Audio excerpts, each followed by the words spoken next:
Muy buenos días.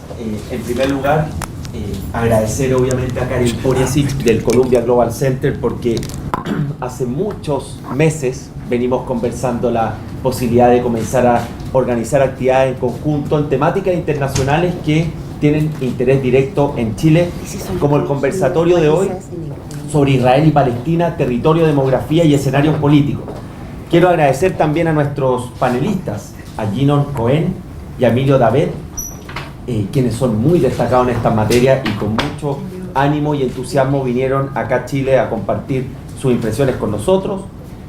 Ya mencioné a Karen y el Columbia Global Center, el Middle East Institute. Okay.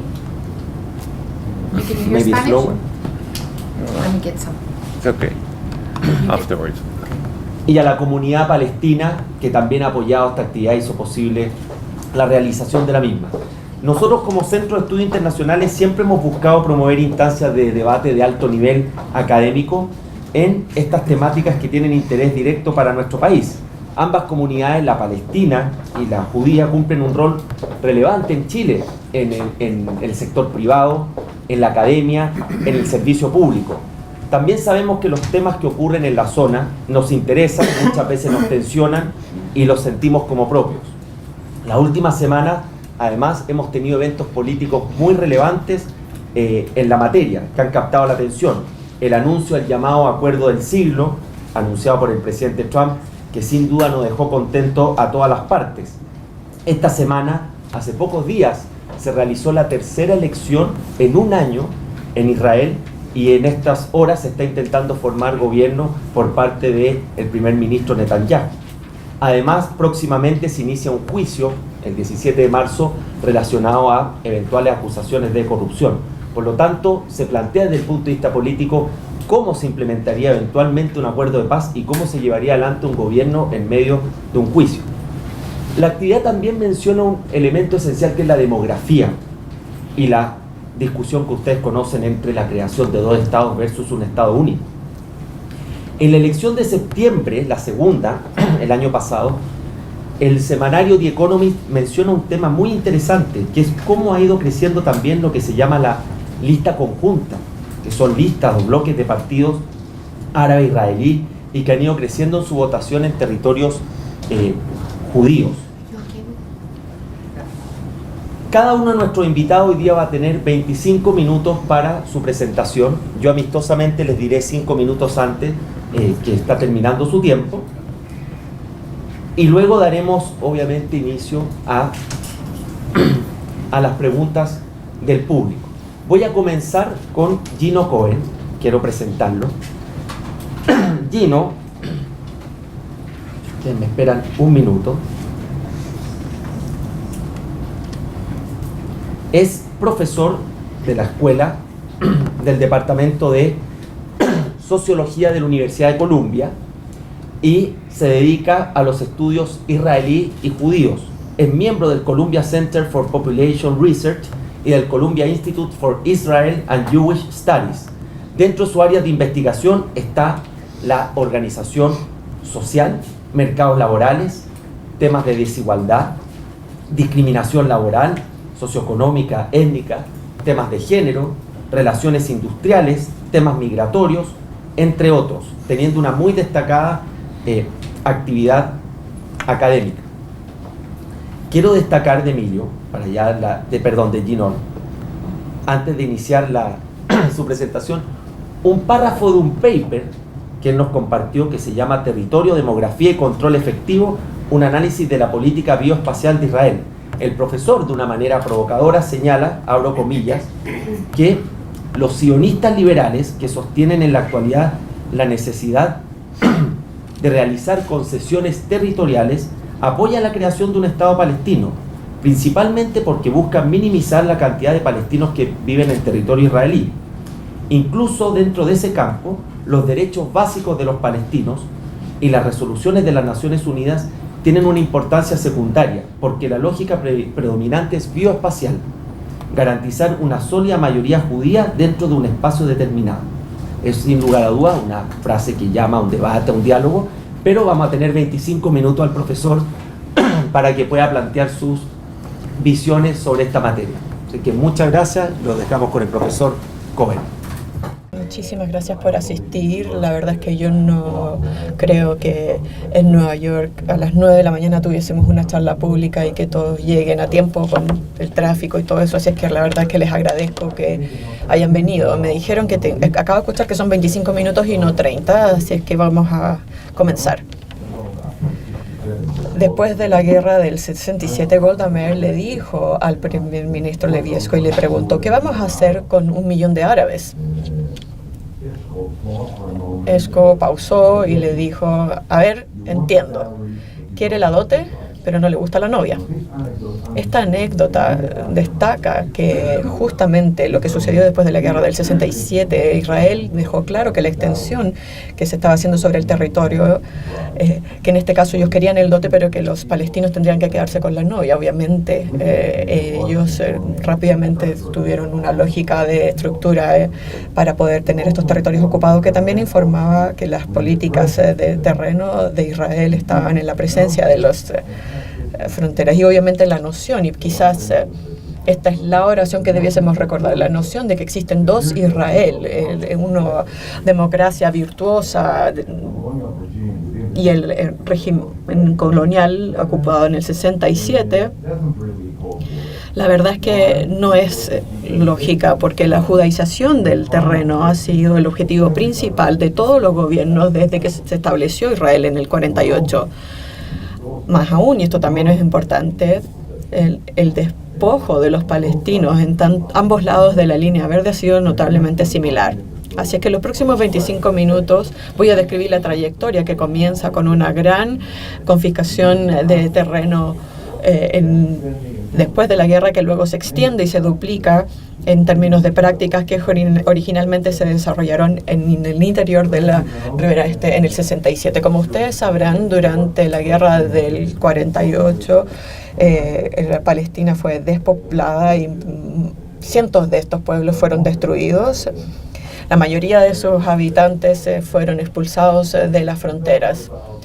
En total, 700, 600 palestinos fueron desplazados en lo que hoy en día sería caracterizado como discriminación. Mi historia comienza después de la guerra, con Israel, un país soberano que no tenía ningún tipo de amenaza existente y que podía decidir cómo tratar a los palestinos y a su territorio. Así es que no hablamos del 48, sino que después del 48. Ahora, ¿qué está haciendo?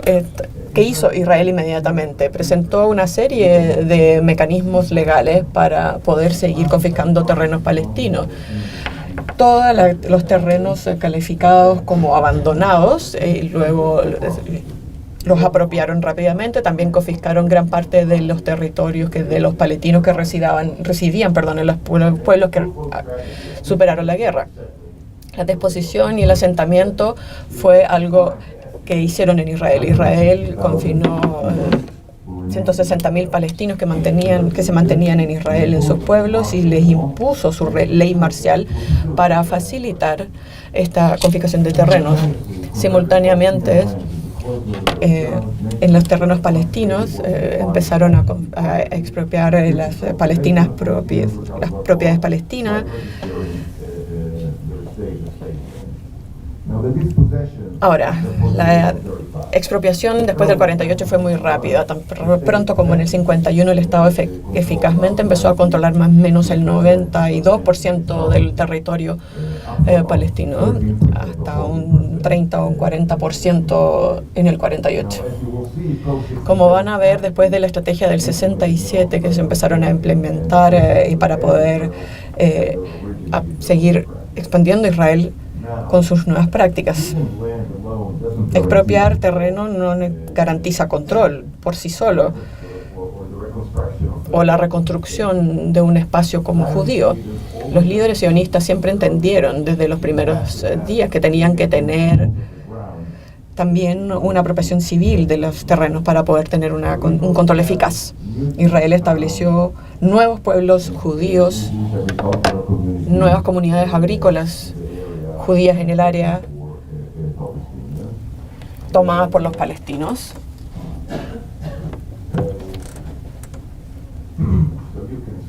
Así es que pueden ver acá lo que se hizo. Aquí en la imagen izquierda podemos ver cómo fue el asentamiento judío en los primeros años después de la guerra, la mayoría de ellos en o cerca de territorio palestino. Ahora, esto no es de la guerra del 48, sino que después de la guerra del 48.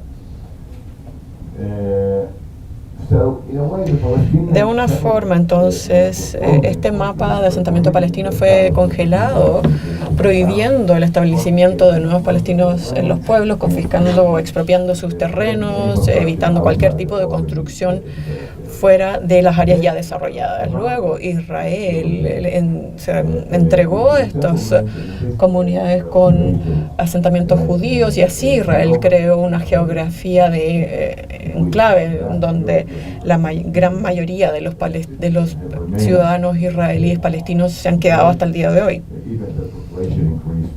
Incluso la población ya ha aumentado 10 veces hasta la fecha. No se ha establecido ninguna comunidad palestina en los últimos 72 años en Israel.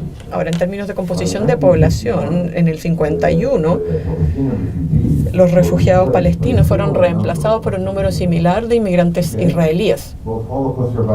Sobrevivientes del Holocausto, también israelíes de otros países, conformando una composición étnica sin alterar su población general. Este es el tamaño de la población en el 47, en el área que luego se va a convertir en Israel. Y en el 49 podemos ver que ya en el 51 la población es de 1.4 millones, pero de distintos tipos. Esta es la transformación judía. Ahora, con los años, se ha ido monitoreando el cambio de la presencia de la población en Israel. Aquí podemos ver que se está demostrando una ansiedad demográfica en Israel, especialmente en el área de Galilea, en donde al menos 2/3 de la población en el 49 eran palestinos. El desequilibrio demográfico ha hecho que el gobierno genere grandes recursos para poder judaizar el terreno.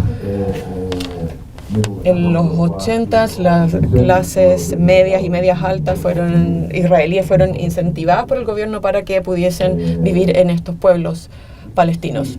Se puede ver aquí la historia de estos nuevos periodos de establecimiento y de asentamiento de colonización judía. El área de Galilea es importante en nuestra historia porque gran parte fue entregada al Estado palestino en el 47 con el plan de partición del Reino Unido, pero Israel pensó que si los palestinos no se verificaba su desarrollo en Galilea, o sea, no se controlaba, iba a empezar a generar una demanda de autonomía palestina o incluso independencia palestina. Entonces se puede ver aquí el área de acá arriba, que debiese ser el Estado palestino, pero Israel se aseguró de poner más asentamientos judíos hasta los 80 y los 90. Ahora, esto también preocupó también al proyecto de el Banco Oeste del Jordán también. Ahora, muchas de las estrategias israelíes fueron exportadas también al lado del Banco Oeste del río Jordán después del 67. Ahora, en junio del 67, el día en que se anexó Israel a Jerusalén, los arqueólogos judíos fueron asignados con un terreno arqueológico en el margen occidental. Esto fue definido como propiedad cultural y nacional de Israel.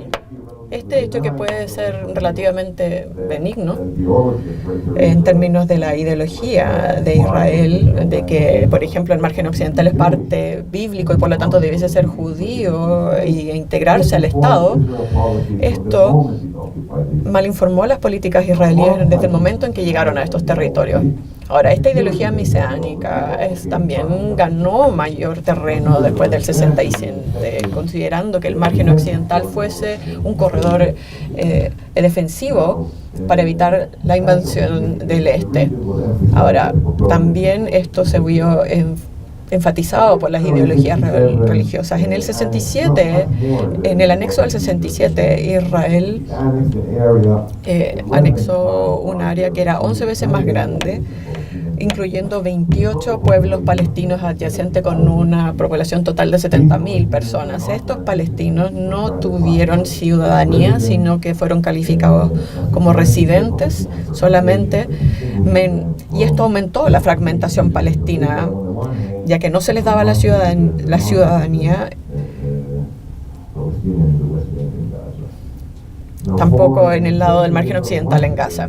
Nuevamente los israelíes tomaron la norma de confiscar terreno para poder establecer más judíos, de la forma similar que lo habían hecho en el pasado. Aquí tenemos Jerusalén.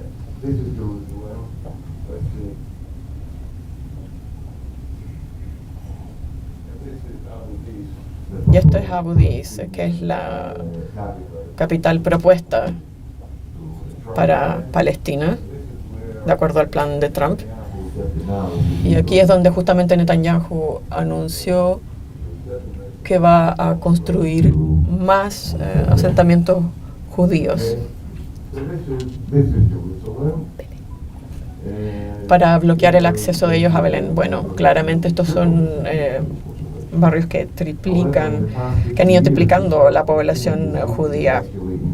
Pero también la población palestina ha aumentado. Ahora hay 350.000 residentes palestinos en Jerusalén, 38% de la población de la ciudad, mucho más del 25% que había después de la guerra. Ahora, el aumento de palestinos en Jerusalén se ve como una amenaza estratégica. Ha llevado a que Israel empiece a implementar una política silenciosa en donde se ha tratado de quitarle a los palestinos sus derechos de residencia. Más recientemente, el gobierno ha visto formas de poder superar los límites municipales para poder incluir más judíos en los asentamientos adyacentes y así reducir el tamaño de Jerusalén y tomar 150.000 residentes palestinos y llevarlos a reubicarlos. El plan de Trump es bastante coherente con la opción de Israel. Ahora, esto pasa en Jerusalén. Aunque Israel se tomó este plan rápidamente en un paso para Jerusalén, lo que corresponde al margen occidental, ahí se realizó una mezcla de leyes otomanas, jordanas, que fueron implementadas por el gobierno militar israelí. Bueno, este es el margen occidental.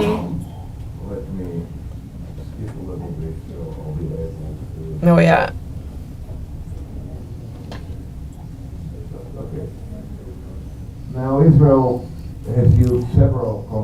Israel ha utilizado distintos métodos para poder confiscar más terrenos palestinos, muchos de los cuales se realizaron en la guerra del 67, por ejemplo, declarándolo como propiedad ausentista, generando reservas, diciendo que los terrenos no han sido cultivados por muchos años, o simplemente declarando que el área en particular se necesita para uso público o militar. Y obviamente cuando dicen público se refieren a uso judío. Ahora, el uso del terreno en el 67 ha restringido a los palestinos vivir en un territorio que está compuesto de menos de un 67% del margen occidental. Por consecuencia, muchos palestinos han perdido gran parte de su territorio. Ahora, esto se traduce en el hecho del establecimiento de más asentamientos judíos, con la construcción de caminos de bypass y también generaron una barrera de separación. El orden de este proceso fue invertido, en donde el hecho de que se hiciera confiscación de tierra llevó a la expropiación judía. Cuando hablamos de los asentamientos, muchos observadores ven la judización del margen occidental como un resultado de esta ideología mesiánica de derecha. Pero la política, de hecho, primero la implementaron los sionistas judíos.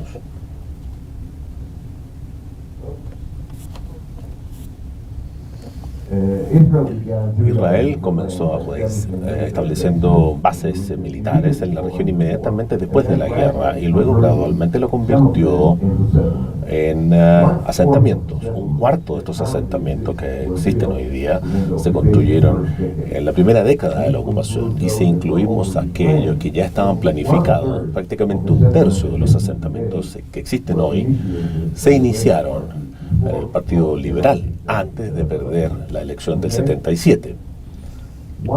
Ahora, una vez que el Likud asumió el poder en el 77, la construcción de los asentamientos se aceleró.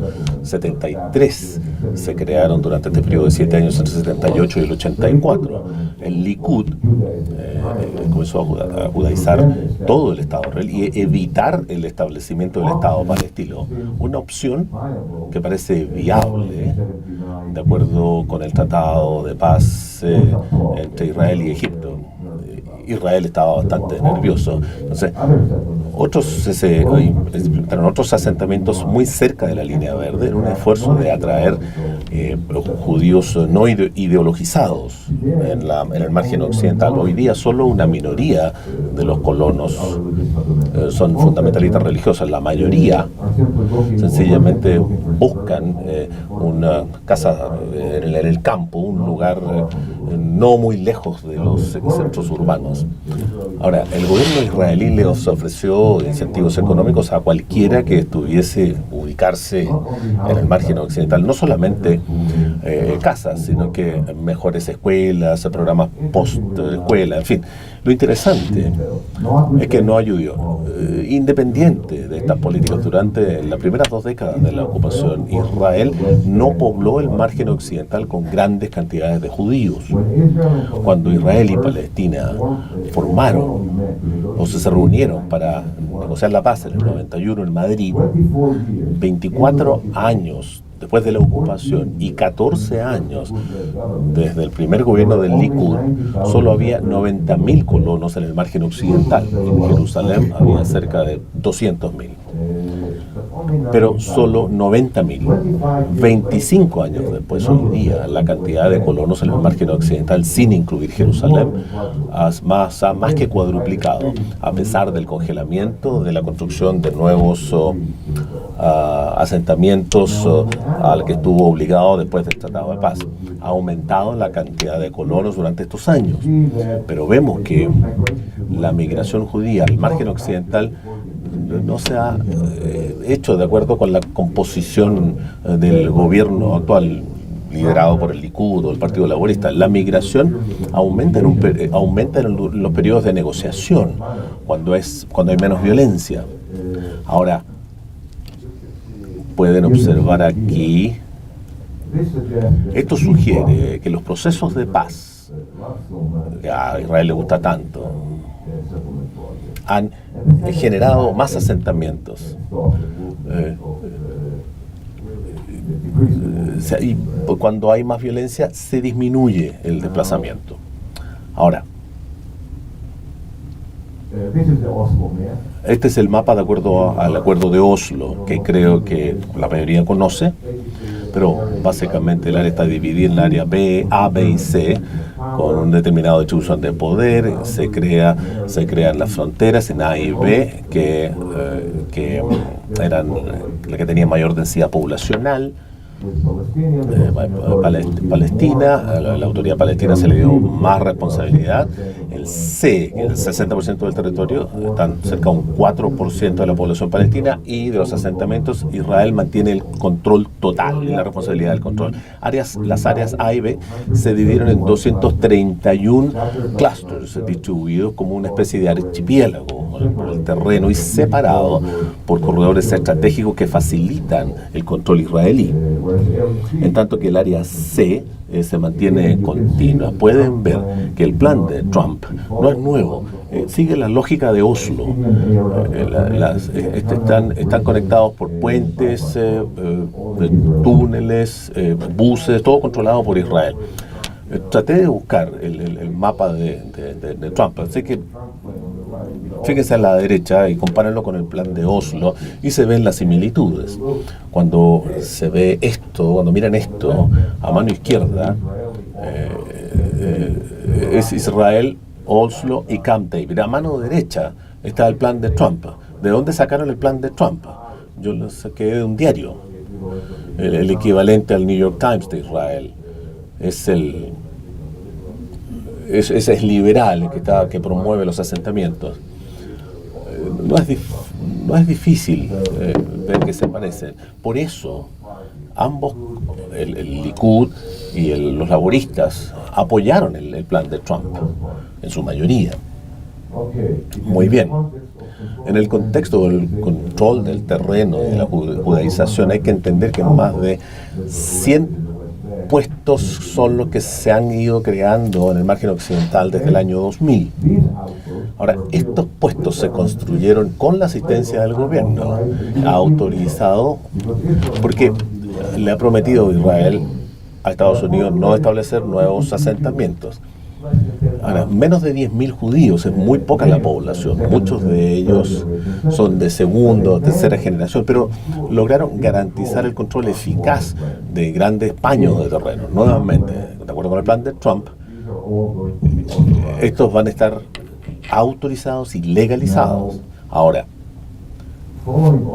después de Oslo, Israel ha hecho grandes intentos de hacer un manejo demográfico en el margen occidental. De los 430.000 colonos a fines de 2018, incluyendo Jerusalén oriental, que son 200.000 judíos más o menos, aproximadamente 150.000 son ultraortodoxos. Ha crecido de un 5% del año 91 a 35% hoy día. Esa es la principal causa del crecimiento exponencial del judaísmo en el margen occidental. La comunidad ultraortodoxa se transformó en la solución para todo en el término geográfico, porque ayudó a la rápida judaización del espacio. El gobierno explotó la incapacidad económica, les ofreció subsidios e incentivos para reubicarse en el margen occidental. Ahora, algunos de ustedes saben, conocen estas cifras. El gobierno se aprovechó de esta comunidad con una alta tasa de natalidad, 7 hijos por mujer, le garantizó que este crecimiento poblacional es mucho mayor que el de los palestinos. La mujer colono, incluyendo los seculares, los ultraortodoxos y los ortodoxos, tienen cerca de 5 hijos, en comparación con cerca de los 3 que tienen las mujeres palestinas en el margen occidental, 4 quizás en Gaza. Entonces, esta es la historia demográfica hoy día. Y lo que ven acá,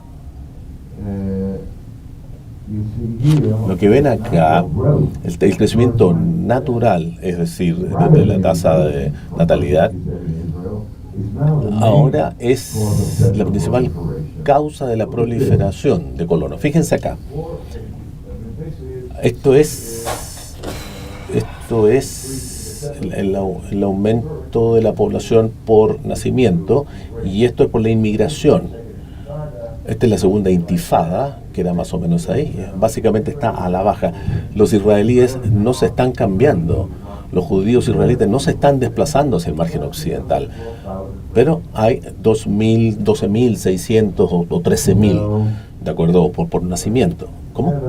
Ya, no es problema. Entonces, incluso si el gobierno detuviese los desplazamientos hacia el margen occidental, la cantidad de colonos seguiría aumentando de manera sustancial y el espacio sería mucho más judío. La única razón para que Israel deje el margen occidental para tener una sólida mayoría judía, que es la posición de los sionistas liberales, las tendencias demográficas a ambos lados de la línea verde favorece a los judíos a la larga. A ambos lados de la línea verde.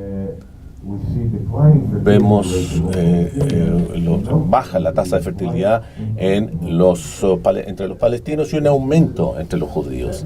Ahora, los colonos lo saben.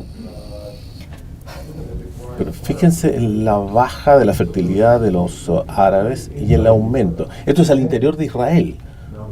Ahora, eso no significa que el próximo año va a haber una mayoría judía y que van a haber menos árabes, sino que a la larga, la siguiente generación quizás, la proporción de árabes va a bajar. Esto no solo lo digo yo, esto es una proyección oficial de población de Israel, de la Oficina Central de Estadísticas de Israel. Y lo que se observa acá, los israelíes están preocupados con el aumento de los ultraortodoxos, entonces tratan de separarlos de los otros. Pero si se fijan, la proporción de árabes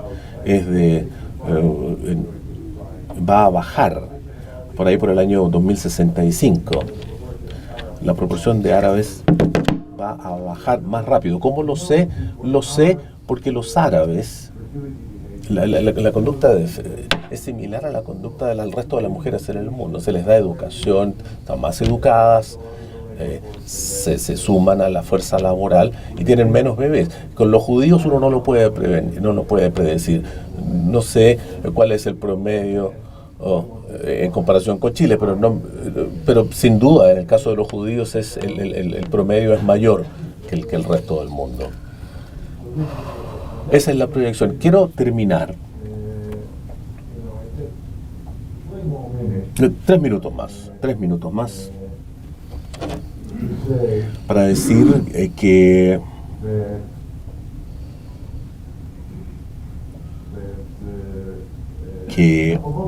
a ver, aunque los palestinos han crecido mucho en educación, especialmente en el sector salud, por ejemplo, cuando se trata del territorio, no ha cambiado mucho en los últimos 72 años. Y las mismas políticas de expropiación, la judización, la segregación residencial no ha cambiado mucho desde el 48. Ahora, en este contexto, hay que entender que la legislación de 2018 del derecho de la nación, del Estado-Nación de Israel, esto incluyendo la expropiación de terrenos, en lugar de crear una estructura legal, sino que explícitamente que favorece a los judíos. Durante muchos años las políticas bioespaciales se han implementado leyes neutras al tema racial. Las leyes de nacionalidad lo han cambiado. La sección 7.8 de la nueva ley no es más que una descripción de las políticas de Israel desde el año 48. Esta es la sección 7. El Estado considera el desarrollo de los asentamientos judíos como de valor nacional y va a actuar para promover su establecimiento y consolidación. Claramente, lo que ha hecho Israel de manera informal durante 70 años, ahora es una ley apoyada no solamente por la derecha, sino que también por los otros partidos que lo han prometido modificarlo levemente, pero no agregarle o no eliminarlo por último. Entonces esta es otra indicación de que las políticas de expropiación no es una desviación. Básicamente ha sido la parte más importante en toda la historia de Israel, principalmente en el margen occidental ocupado. Ahora, un comentario final. Israel no está innovando en nada. Que lo único nuevo del colonialismo israelí es que durante décadas no solo ha sobrevivido, sino que efectivamente ha crecido. Si han ido a Israel, han visto un país moderno, muy desarrollado, porque recibe el apoyo incondicional prácticamente de todas las democracias liberales. Esto es sorprendente. Para esto, la percepción que tiene, pero la ironía cuando uno ve a Israel hoy día es que estas políticas han dado lugar a una realidad de un Estado que actualmente es un Estado de apartheid. Muchas gracias. Gracias, profesor Cohen.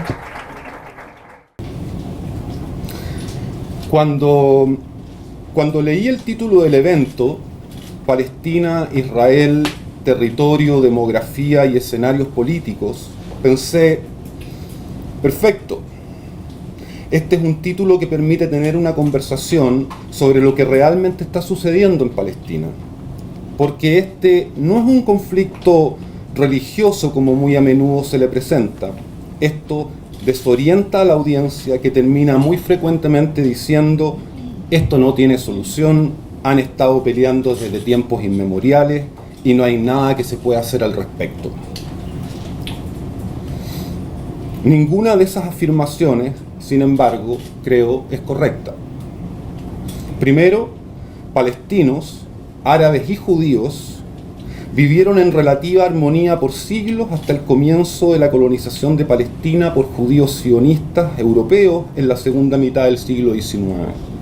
Segundo, este conflicto sí tiene solución, y según veremos más adelante, esta solución es relativamente simple.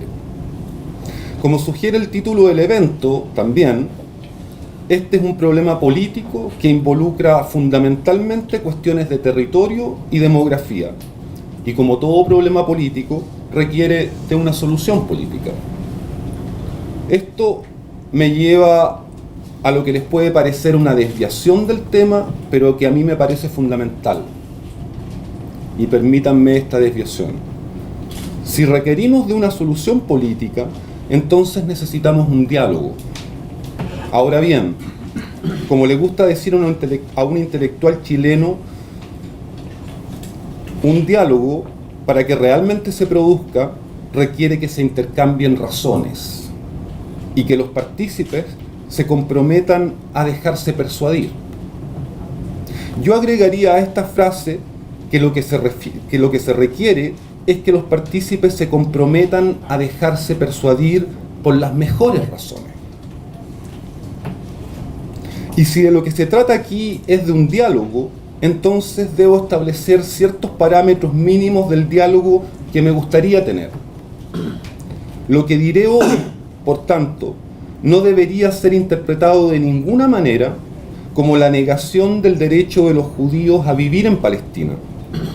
O como decía Edward Said, este intelectual palestino, sí, los judíos tienen un derecho a la tierra de Palestina y por lo tanto tienen derecho a vivir en esta tierra. Sin embargo, ellos deben entender, los sionistas deben entender, que el reclamo sionista no es el único reclamo sobre esta tierra. Es un reclamo entre muchos otros, igualmente importantes o quizás más, fundamentalmente el palestino. Entonces, no solo no se trata de negar el derecho de los judíos a vivir en Palestina, sino que más aún, si queremos tener un diálogo, unos y otros debemos hacer un esfuerzo por entender nuestras razones y nuestras historias. Personalmente, fui golpeado a una temprana edad por el destino de millones en el genocidio judío, sobre todo a la lectura de Primo Levi, este judío italiano sobreviviente de los campos de exterminio y que ha escrito los textos más bellos y profundos que conozco sobre esta tragedia. Ahora bien, ¿cómo se relaciona un palestino con el genocidio judío y las historias de sus sobrevivientes? ¿Y qué significa todo esto para Palestina y más allá? La pregunta es pertinente porque el genocidio judío en Europa ayudó a consolidar la idea de la necesidad de un Estado para el pueblo judío y la creación del Estado de Israel. Pero esa pregunta también es pertinente desde una perspectiva puramente humana. Y esta perspectiva humana, generalmente ignorada, me parece no solo políticamente poderosa e inspiradora, sino que también intelectualmente necesaria. Porque después de cualquier genocidio, Nakba, masacre u otras atrocidades, nosotros, no solo aquellos directamente afectados por estos eventos, sino que todos nosotros nos enfrentamos a muchas preguntas que, si no se responden, vuelven y nos persiguen. Me referiré solo a una de ellas que, parafraseando a Teodor Adorno, pregunta: ¿cómo es posible escribir poesía o incluso pensar después de Auschwitz, pero también después de la Nakba, las masacres de Chatila, Sarajevo, el genocidio en Ruanda, las masacres en Irak y Siria, o cómo es posible pensar hoy después de lo que sucede en Gaza. O dicho de otra manera, ¿qué valor, urgencia o pertinencia aún conservan nuestros poemas, nuestros pensamientos, nuestras teorías, nuestros sueños para el futuro, sin antes arreglar cuentas con, en palabras también de Primo Levi, la siniestra noticia de lo que seres humanos en Auschwitz y en todos estos otros lugares han hecho a otros seres humanos? No se equivoquen, esta pregunta es urgente no solo para los humanos heridos por el odio y la violencia, sino para todos nosotros, porque todos perdemos parte de nuestra humanidad en los Auschwitz y en las Nakbas de la historia. Esta es precisamente otra lección que Primo Levi trae de los campos de concentración cuando dice: y en los andamios, en los trenes, en las carreteras, en las trincheras, en las oficinas, humanos y humanos, esclavos y amos, y los amos mismos esclavizados. Entonces, ¿cómo escribir poesía o incluso pensar después de los campos de concentración y las Nakbas de la historia? Bueno, creo que una vida, sin importar cómo se viva, sea lo que sea que se esté haciendo, donde sea que se encuentre, solo adquiere un significado pleno cuando tiene en su centro una lucha sincera e incansable para defender el nunca más y el no en mi nombre, pero también un compromiso positivo con la justicia y la solidaridad.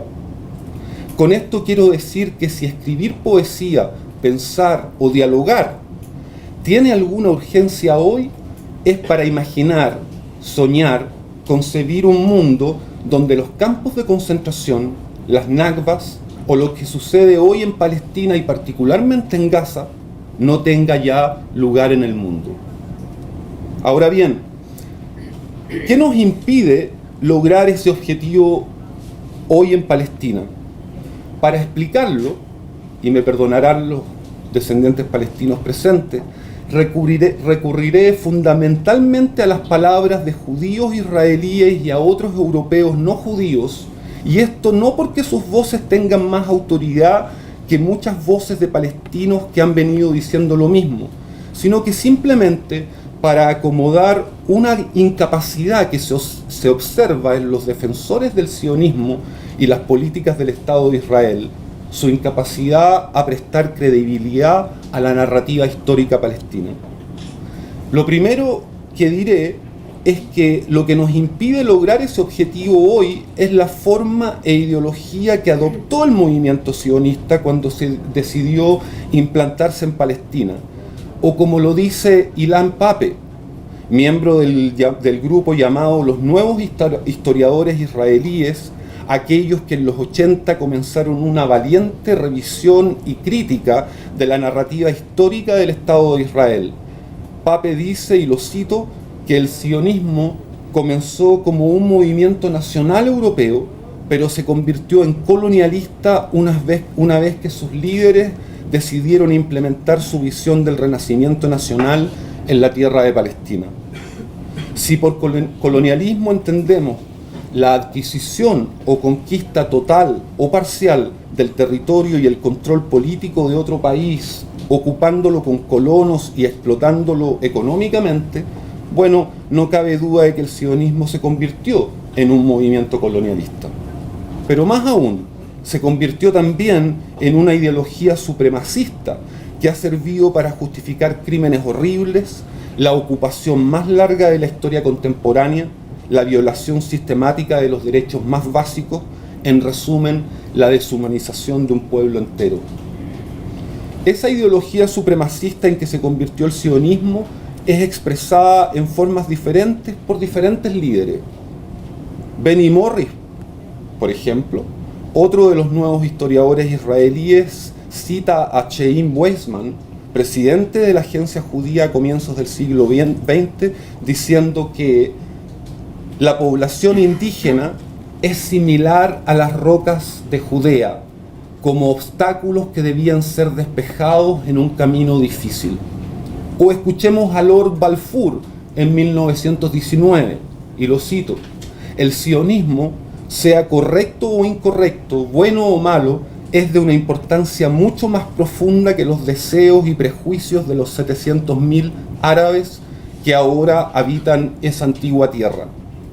Esta mirada desdeñosa y supremacista respecto de los palestinos se tradujo en un intento por invisibilizarlos y justificar otro eslogan histórico del movimiento sionista: un territorio sin pueblo para un pueblo sin territorio, describiendo Palestina como un desierto vacío e infértil.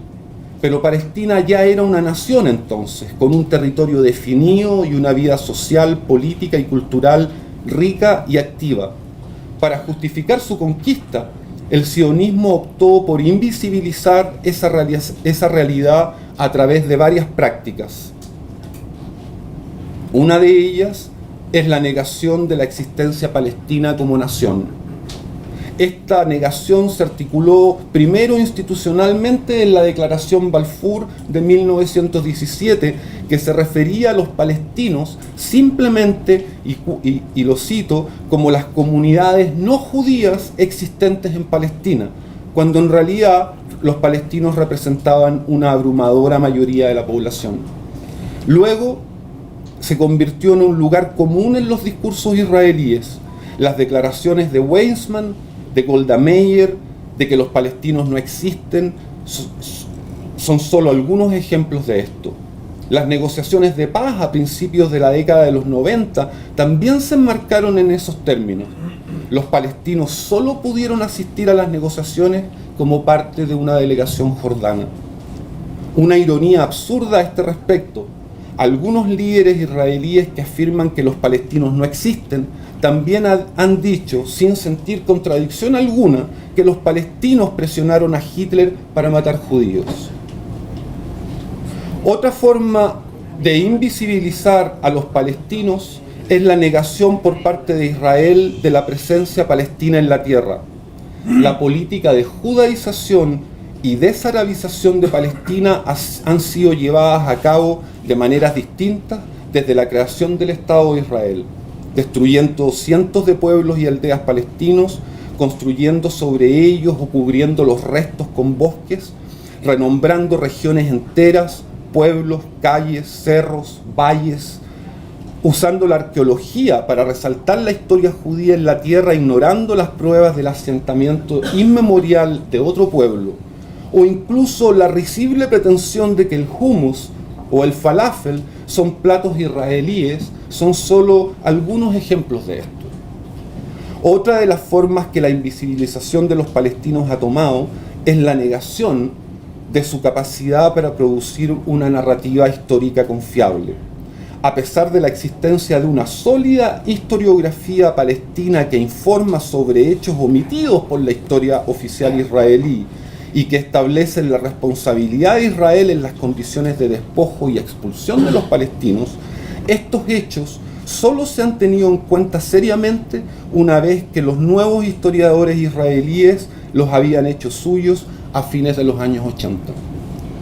Lo que ha sucedido en Palestina no ha sido el producto inesperado de la guerra, han sido actos deliberados y con un objetivo claro: la conquista de la mayor cantidad posible de territorio con la menor cantidad posible de población palestina.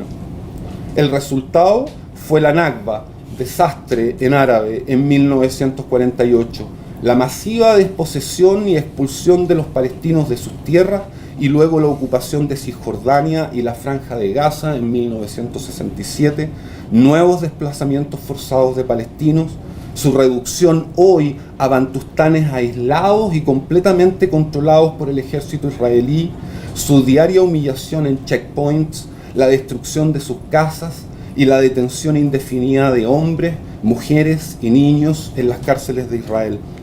Los líderes sionistas y aquellos que apoyaban el movimiento estaban perfectamente conscientes de la existencia de una población árabe de aproximadamente 1.300.000 en 1948.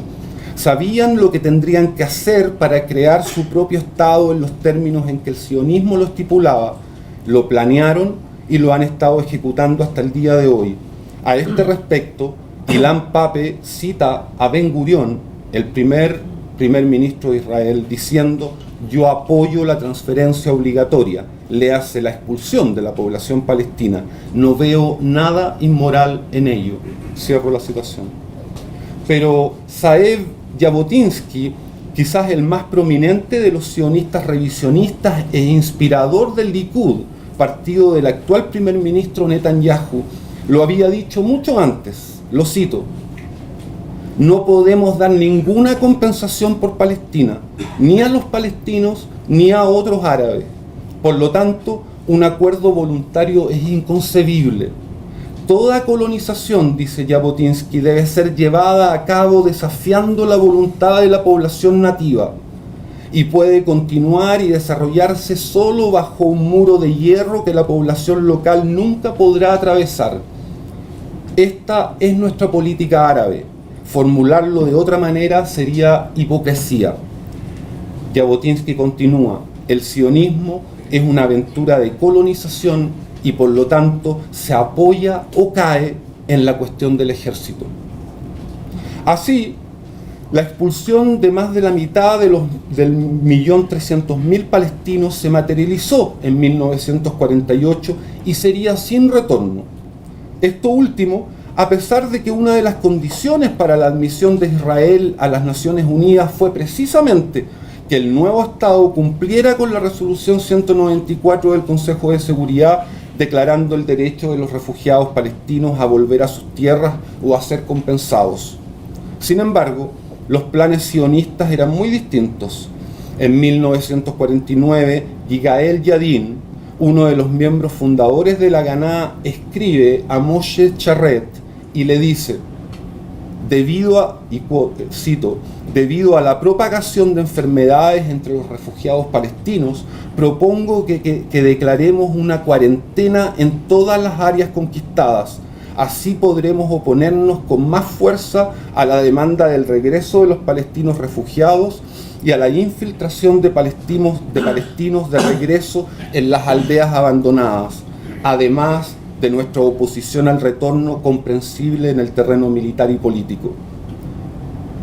Esto sellaría la suerte de aproximadamente el 78% del territorio de Palestina histórica y de los refugiados de 1948. Ahora bien, ¿qué le sucedió a la población palestina que permaneció en los territorios que son hoy parte de Israel, actualmente alrededor del 20% de la población del país? Ellos fueron sometidos primero a un régimen de administración militar que duraría hasta 1966, a la confiscación de sus tierras y más tarde a un sinnúmero de leyes que los discriminan y excluyen. Esto ha sido posible a través de prácticas legales y constitucionales israelíes que operan para conciliar los dos principios evidentemente contradictorios de la definición que Israel da de sí misma como un Estado judío y democrático. La Declaración Israelí de Independencia, por ejemplo, transformó una comunidad de colonos en un colectivo político y declaró a Israel el Estado no de sus ciudadanos, sino que del pueblo judío. Posteriormente, la legislación israelí materializó esta visión, sacrificando así la democracia para asegurar su judaísmo. Adala, una organización israelí de derechos humanos, cuenta más de 50 leyes que discriminan a los palestinos en numerosos dominios. Estas leyes en general tienden a excluir al nativo palestino. La ley del retorno, por ejemplo, convierte a los colonos en un Estado-nación cuyos contornos se definen precisamente por la exclusión del otro. Las leyes y prácticas relativas a la nacionalidad, inmigración y residencia permiten consolidar la identidad del Estado asegurando una mayoría judía en el país. El sistema electoral y la ley básica de la Knesset, el Parlamento israelí, juegan un rol importante en la construcción de los límites impuestos a la representación política y la autodeterminación de la minoría palestina. Eliminan a la población indígena como una unidad política, mantienen a sus miembros solo como individuos con demandas políticas diluidas y limitan la representación política a aquellos que están de acuerdo con los principios del sionismo y que no los desafían. Sigamos. Una vez que el nuevo Estado se había consolidado, quedaba pendiente el tema de las fronteras. A este respecto, Tom Segev, otro de los nuevos historiadores israelíes, cita a Ben Gurión en 1949, abro comillas: antes de la fundación del Estado, dice Ben Gurión, en vísperas de su creación, nuestros principales intereses eran la autodefensa, pero ahora el tema en cuestión es la conquista, no la autodefensa. En cuanto a establecer fronteras, es un asunto abierto, dice Ben Gurión. En la Biblia, así como en nuestra historia, hay todo tipo de definiciones de las fronteras de este país, por lo que no hay un límite real. Ninguna frontera es absoluta. La ironía de esto es que, como dice Ilan Pappé, aunque estos sionistas no creían en Dios, creían sin embargo que Él les había prometido Palestina. Es precisamente por eso que Israel no ha declarado jamás fronteras definitivas, porque como lo declara Ben Gurión en 1949, el objetivo era, abro comillas, erigir un Estado judío ya, incluso si no está en toda la tierra de Palestina. El resto vendrá en el transcurso del tiempo. Debe venir. La conclusión lógica de esto fue la guerra que Israel lanzó por sorpresa durante el Ramadán musulmán de 1967, lo que aseguraría una lenta respuesta y la victoria. Como lo declara Avi Shleim, otro de los nuevos historiadores israelíes, la ocupación israelí de Cisjordania y la Franja de Gaza en 1967 tuvo muy poco que ver con la seguridad y todo con el expansionismo territorial. El objetivo de establecer el Gran Israel a través del permanente control político, económico y militar sobre los territorios palestinos. El resultado, dice Schleim, ha sido una de las ocupaciones militares más prolongadas y brutales de los tiempos modernos. Y luego llegaron los desastrosos efectos de los acuerdos de Oslo. Esos acuerdos firmados entre un Estado ocupante y el liderazgo de un pueblo ocupado, lo que, de acuerdo al derecho internacional humanitario, carece de todo valor legal.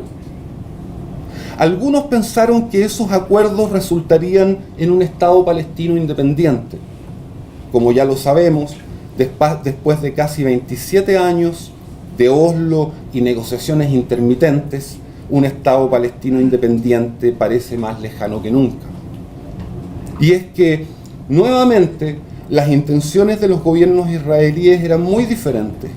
No debería extrañarnos. Los propios líderes israelíes lo habían declarado así desde el momento mismo de la firma de los acuerdos de Oslo. Cualquier progreso en las negociaciones dependía del compromiso y la eficiencia de la autoridad palestina para controlar a su población y sofocar el activismo contra Israel. Es decir, que el objetivo de la autoridad palestina en los acuerdos era precisamente proteger al régimen de ocupación. En septiembre de 1993, el primer ministro entonces, Yitzhak Rabin, explicando por qué firmó Oslo, declaraba: lo firmé porque los palestinos serán mejores en eso, luchando contra la resistencia, que nosotros, porque no permitirán apelaciones ante la Corte Suprema y evitarán que las organizaciones israelíes de derechos humanos critiquen. Gobernarán con sus propios métodos, liberando, dice Rabin, y esto es lo más importante, a los soldados liberando a los soldados israelíes de hacer lo que ellos harán. Una de las pruebas más fuertes de que ese era el rol de los acuerdos de Oslo en la cabeza de los líderes israelíes es el hecho precisamente mencionado por Guinón, de que después de la firma de estos acuerdos, los gobiernos israelíes intensificaron la construcción de colonias en Cisjordania, mientras negociaban supuestamente una solución a dos estados. Esto significa varias cosas, y ya estoy por terminar. Primero, que no es cierto afirmar que Oslo está muerto, como se ha dicho después de que Trump dio a conocer su absurdo plan para Palestina en febrero pasado. El plan de Trump es en realidad el resultado natural de Oslo. Aquellos que afirman que Oslo es un proceso moribundo, una iniciativa fallida, están asumiendo sin distancia crítica las intenciones declaradas de los acuerdos como un proceso de paz, en lugar de considerar Oslo desde la perspectiva de sus prácticas y consecuencias reales y efectivas. Desde esta perspectiva, los palestinos no están después de Oslo, están en el medio de Oslo, atrapados por sus efectos naturales y lógicos. Hoy, después de años de compromiso retórico con la paz, estamos solo presenciando el verdadero rostro de Oslo, un proceso cuyo objetivo nunca fue el intercambio de paz por tierra, sino que la conquista israelí de la paz y de la tierra. Pero no cometamos nuevamente el error que cometimos con Oslo. No creamos que la propuesta absurda y vergonzosa de Trump y de su yerno, el corredor de propiedades, morirá en el papel y que no tendrá ninguna consecuencia. Porque, como ya lo decía Bertrand Russell en 1970, poco antes de morir, y que es algo que hemos podido comprobar desde 1948, cada nueva conquista de Israel, y cito a Russell, se convierte en la nueva base de una negociación propuesta desde la fuerza y que ignora la injusticia de la agresión previa. Esto explica que Ehud Barak, ex primer ministro de Israel, declarara alguna vez que, y lo cito, Barak dice: si fuera un palestino de la edad adecuada, en algún momento me habría unido a la resistencia. Quizás Barak había leído Frantz Fanon, cuando en sus Miserables de la Tierra dice: el colonialismo no es una máquina capaz de pensar, o un cuerpo dotado de razón. El colonialismo es violencia desnuda y solo cede cuando se enfrenta a una fuerza mayor. En conclusión, diría que para alcanzar una solución justa a este conflicto, los judíos no deben renunciar a vivir en Palestina. Lo que necesitan hacer es renunciar al sionismo en su forma colonialista y supremacista, aceptar el retorno de los refugiados palestinos para los cuales hay espacio y aceptar un solo Estado de todos sus ciudadanos como iguales. ¿Ven cómo la solución es simple? Se trata de un Estado único y verdaderamente democrático. Por ahora, y dado lo que muestran los resultados de las últimas elecciones en Israel, quizá por largo tiempo podríamos decir, y no de una manera puramente retórica, que la distancia que separa a los palestinos de la libertad y la justicia se podrá seguir midiendo a través del visor de un tanque israelí. Si estoy en lo correcto, los israelíes se condenarán a cantar con Mahmoud Darwish. Nuestra generación está muerta y enterrada, dice Darwish. Muerta y enterrada está nuestra generación. Los conquistadores renacieron en nosotros, los tiranos se han multiplicado en nosotros mismos. Gracias por su atención.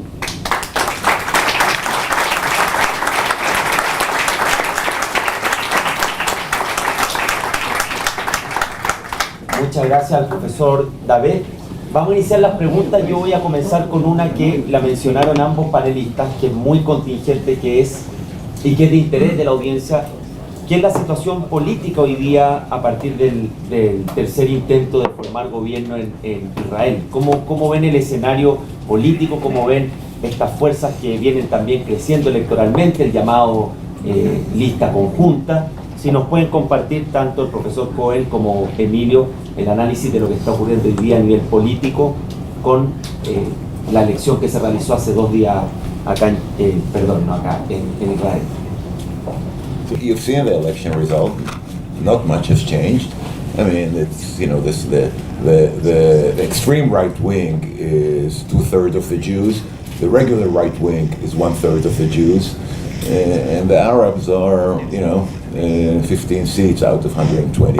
That's the situation. Not much has changed. And I call blue and white the right wing, and I call the Likud extreme right wing, because Israelis may be very emotional about whom they vote, Netanyahu in or out, but when it comes to the solution to peace with the Palestinians, with some political agreement, they are about the same. They're not willing to go for, first of all, they're not willing to have 2 states in the 67 borders. You saw the Barak plan. Israel wanted to grab more and more and more and more. So the two-state plan is dead. Israelis are very much against a one-state solution, even though right now the reality, and this is very important for all of us to understand, right now the reality is one state. This is the reality. And the position of the Israeli public, you've seen in the election. So if you take the persons who voted for blue and white, some of them have very similar position to the Likud. They actually came from the Likud. Some of them are more moderate. None of them agrees for meaningful one state, one democratic state. So I don't think there is going to be much change. Change in the Middle East, in my thinking, must come from the outside. And why is that? I mean, have you ever seen a strong empire giving up its empire willingly?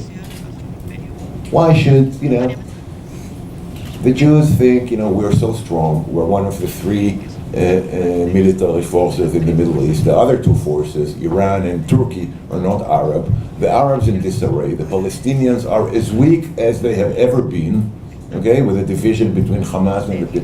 Why should we give up? So it must come from the outside. But the outside is Trump and the European Union, which is no better when you look at their position. Now, from inside Israel, I don't see it in the foreseeable future. Now, Israel loves negotiations, because during negotiations there is less criticism of Israel in the world and so forth and so forth. But I don't see any movement towards a political solution right now. The one-state reality will continue, and hopefully, over time, Palestinian will get more and more right. There will be, right now, it's the other thing. The Palestinian official position is 2 states. When you see the Abu Mazen position, they talk about a 2-state position. And many of the Palestinian rank and file, they no longer believe in the 2-state position, because as Emilio said, what is the current 2-state solution? Israel basically subcontracted the Palestinians to do security work for them, and they don't, they want one state.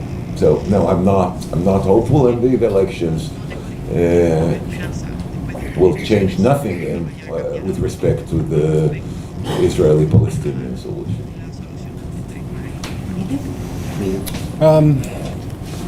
Bueno, la verdad no tengo mucho más que decir a propósito, más de lo que Ginón acaba de decir respecto de las elecciones en Israel. No tengo tampoco ninguna esperanza. De hecho, los resultados lo que hacen son bastante desesperanzadores. Israel de manera creciente pivota hacia la derecha, una derecha que ve como una posible solución solo la anexión de más territorio y quizás la posibilidad improbable, digamos, de que los palestinos obtengan algún tipo de autonomía, pero no soberanía. Ahora, hay un hecho en estas elecciones que es importante resaltar, en las elecciones israelíes. Bueno, lo primero es que ganó un primer ministro indicted, imputado por crímenes bastante serios, digamos, y creo que de alguna manera eso habla toneladas del estado de ánimo político en Israel y de la derechización de la política en Israel. El otro hecho importante es, no voy a decir victoria, pero un logro significativo de lo que en Israel se llama la lista conjunta, que es una lista de partidos árabes y que ha ido aumentando de elección en elección, lo que no quiere decir que vaya a seguir aumentando, porque esas mismas alianzas han sufrido altos y bajos a través de la historia política de Israel, pero efectivamente de 13 diputados subieron a 15 ahora y se transformaron en la tercera fuerza política del país, lo que no es menor. Ahora, eso hay que contextualizarlo con algo, que no obstante ser la tercera fuerza política del país, como yo lo decía en mi presentación, la representación política de los palestinos en Israel es limitada. Y es limitada de manera importante, al extremo de que un diputado palestino, ciudadano israelí, miembro de la Knesset, del Parlamento israelí, definía a Israel en algún minuto diciendo que Israel es un Estado democrático para los judíos y que es un Estado judío para los palestinos. Y eso me parece a mí que ilustra bastante bien la situación en que la alianza de la lista conjunta se encuentra, digamos, y las limitaciones políticas que se les imponen. Ellos pueden participar en política y esto lo que estoy diciendo no es una opinión, digamos, mía, sino que es la opinión de la Corte Suprema israelí en diferentes fallos desde los años 70 en adelante, y que prohíbe de alguna manera la participación política de grupos que no reconozcan el carácter judío del Estado o que lo desafíen, y que no permite la participación de grupos políticos que se opongan a los principios del sionismo. Eso ha afectado, para ser honesto, no solamente a grupos políticos palestinos en Israel, sino que ha afectado a grupos políticos israelíes también. Pero claramente esas decisiones y esas normas han sido concebidas con el objetivo principal de limitar la participación política de los palestinos en Israel, con un objetivo muy preciso, que es limitar las posibilidades de autodeterminación para los palestinos en Israel. Ahora, respecto de su pregunta, ¿qué pasa con las elecciones en Palestina? Bueno, esa es una pregunta importante, y no han habido elecciones democráticas en Palestina desde el año 2006, y no creo que hayan elecciones democráticas en Palestina en el futuro próximo.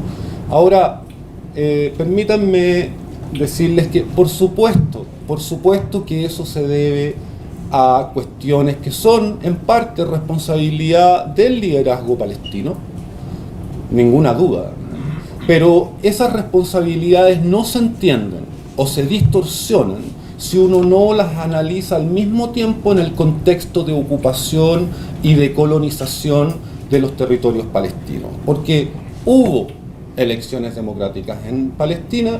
Lo que pasa es que los señores del lugar, digamos, que es básicamente las autoridades israelíes, no les gustaron los resultados de esas elecciones.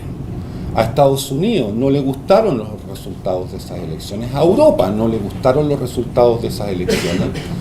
Y el gobierno que fue formado, que era el gobierno efectivamente dominado por el Hamas, uno puede pensar lo que quiera sobre el Hamas. Yo la verdad lo que defiendo es un principio que es un principio democrático. Los tipos ganaron las elecciones y debiera habérseles dejado gobernar. Quizás hubiese sido lo mejor, dejarlos gobernar y que de alguna manera se desgasten, digamos, como cualquier otro político se desgasta en el poder y luego pierde las elecciones y hay una renovación política, digamos, pero no. La decisión fue boicotearlos, aislarlos políticamente, económicamente, diplomáticamente. Eso llevó a incentivar la odiosidad entre los palestinos, diciéndole a Fatah: mira, si ustedes hacen un golpe de Estado, nosotros los vamos a apoyar. Fatah cayó en esa trampa e intentó hacer un golpe de Estado, y eso falló porque jamás se adelantó a esa maniobra y de alguna manera toma el poder en Gaza, y esa es la situación que se ha mantenido hasta el día de hoy. Muchas gracias. Vamos a agrupar las 2 o 3 preguntas y volver a recordar, obviamente este es un tema que tenemos distintas visiones, pero tratemos de mantenerlo siempre en el ámbito de esta actividad, que es una actividad académica. Tenemos ahora al embajador Palma, que va a formular su pregunta, y luego seguimos con la otra persona. Gracias, Jorge. Primero agradecer El micrófono. al profesor Cohen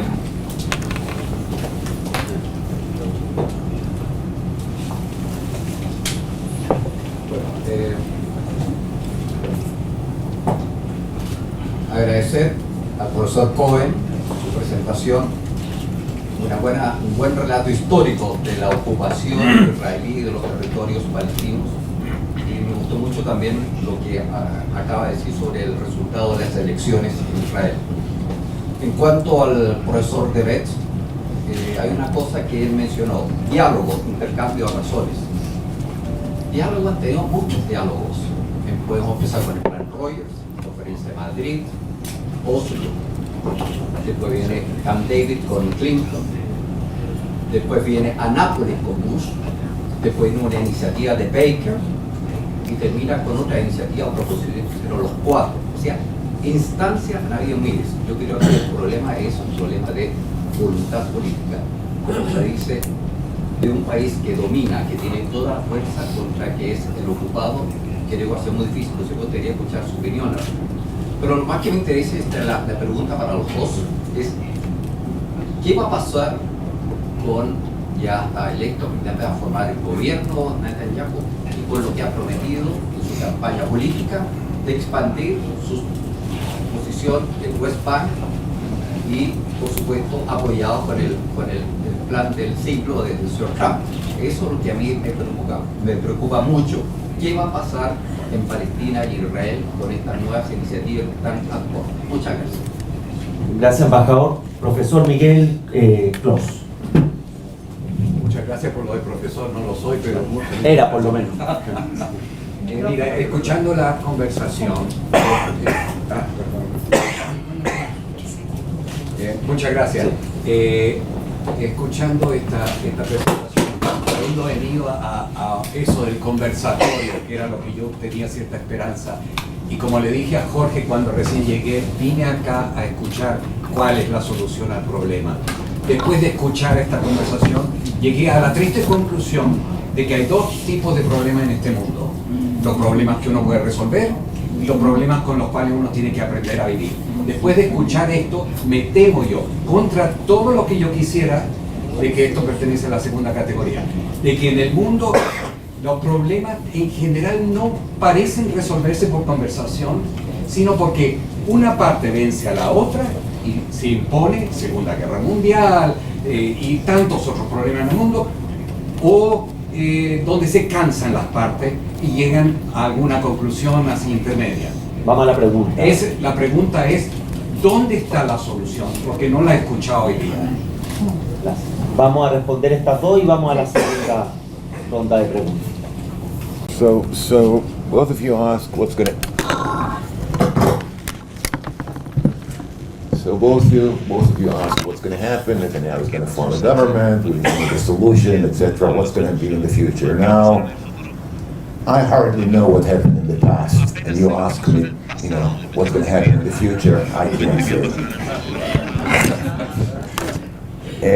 First, but Netanyahu, his chances to form a government are, a little bit better than last time, but I will not be surprised if there are going to be fourth election, minority government, a coronavirus, emergency rules, anything is possible right now.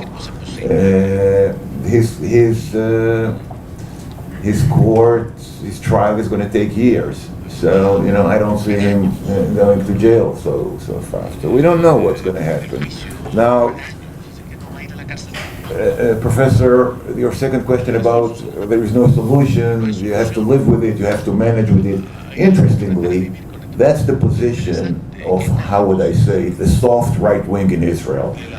The Palestinian demands are so extreme, we can't give up. But so we have to manage the occupation in a better way, in a more humane way. We don't like what Netanyahu does, we should do it a little bit different. And that's the blue and white party, many of them. We have to manage the occupation. And as I said, I thought of these things for years. So you think maybe a Jewish Arab political grouping that will press the Israelis from below. But so far these groups failed. How many Jews do you think voted? About 600,000 people voted for the joint list, the Arab list. How many Jews among them do you think voted for this list? Give me a guess. 100,000, 50,000? Okay, in the past it was around 5,000 to 7,000. We think this election it's about 15,000. Okay? So that's the extent to which Jews are willing to join forces with Arabs on political party. So even though, we all encourage Israelis to work for peace and Palestinians to work together, it must come from the outside. And it's very easy. It's very easy to force both sides on some kind of a solution. 67 borders.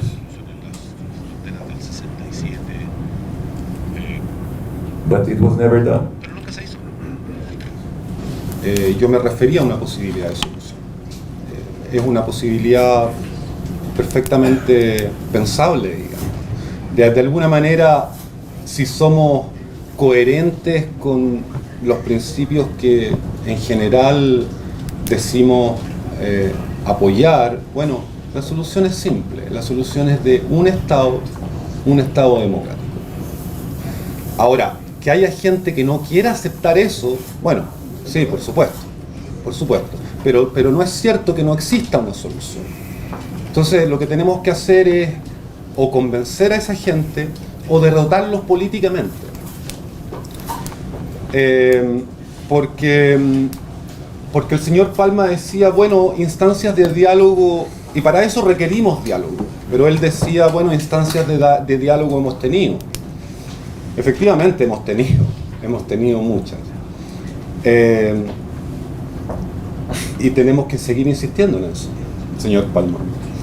Porque usted me dirá, ¿cuál es la alternativa al diálogo, digamos? Y cuando digo diálogo, eso no quiere decir simplemente sentarnos en una mesa y discutir. Al diálogo yo creo que debe ser respaldado por un apoyo masivo en términos populares y en términos internacionales a la presión hacia el Estado de Israel a aceptar alguna de estas soluciones. Creen que una solución más posible es dos estados, a lo que yo personalmente no comparto.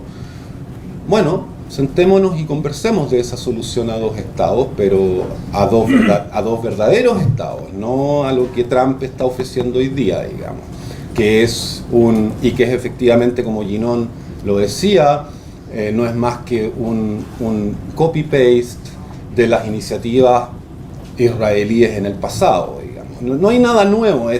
Trump es muy divertido, el tipo no es muy inteligente, entonces tiene que hacer aspavientos de gracias, digamos, y dice él que rompió con las tradiciones, digamos, en relación a este conflicto. La verdad es que nada de eso ha sucedido. El plan de Trump, como los dibujos de Ginón lo mostraban muy bien, no es más que una copia, digamos, de planes propuestos anteriormente por Israel. Entonces usted me dice, ¿cuál es la alternativa al diálogo? Cuando digo diálogo no quiero decir simplemente una conversación. Estoy hablando de manifestaciones, de protestas, de apoyo internacional y por supuesto también de sentarnos en una mesa y definir las fronteras de esa solución de la que podríamos hablar. En relación a Netanyahu y qué es lo que se viene, bueno, lo que se viene es lo que ya está. Lo que se viene es lo que ya está. Nada viene, ya está. Es la realidad de un Estado. Y lo más irónico de esto es que esta situación ha sido creada precisamente por aquellos que no quieren la realidad de un Estado, que son los líderes israelíes. Pero en sus ambiciones territoriales han sido más fuertes que sus ambiciones políticas. Sus ambiciones políticas son tener un Estado judío, pero sus ambiciones territoriales los han llevado a constituir un Estado en donde los judíos perfectamente mañana podrían ser una minoría.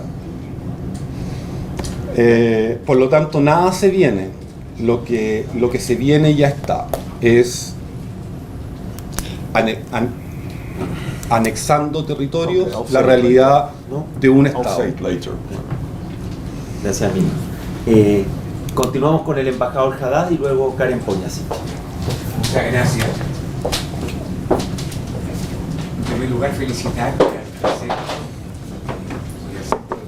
También, Karen, por esta iniciativa tan importante en un tema que yo creo que preocupa a la inmensa mayoría de la comunidad internacional y ciertamente aquí en Chile también por las comunidades judías y palestinas, es también de la mayor importancia. Al profesor Cohen, contarle que yo me desempeñé como embajador de Chile en Jordania, en Irak y en Egipto. Y hoy día soy profesor de Derecho Internacional en la Universidad de Chile. Conozco con alguna profundidad el tema. He visitado numerosas veces in situ Israel y los territorios palestinos ocupados.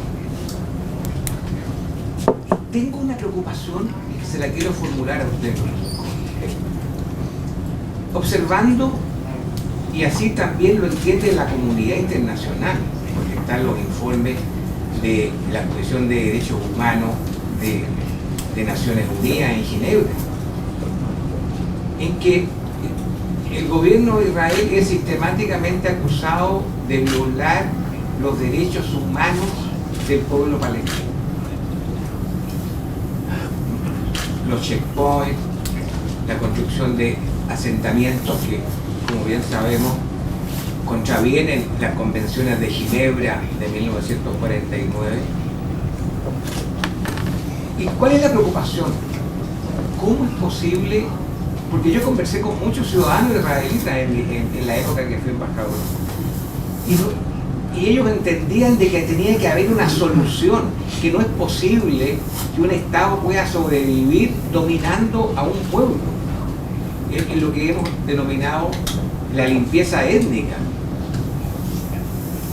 el apartheid. Entonces hay aquí un tema, yo diría, de la visión moral. Cómo seguir eligiendo a un gobierno que no tiene voluntad política de lograr un acuerdo justo y que en definitiva permita el establecimiento, yo estoy en la posición de los dos estados, que es la que comparte la mayoría de la comunidad internacional, partiendo por el Consejo de Seguridad y el Cuarteto. Y en definitiva la pregunta es, siento yo ahí una preocupación por la visión del pueblo judío y el ciudadano común israelí de negarse a abrir un camino de solución pacífica, de coexistencia, porque tienen que haber una coexistencia viviendo Palestina al lado de Israel, juntos en paz y seguridad. Muchas gracias. Karen.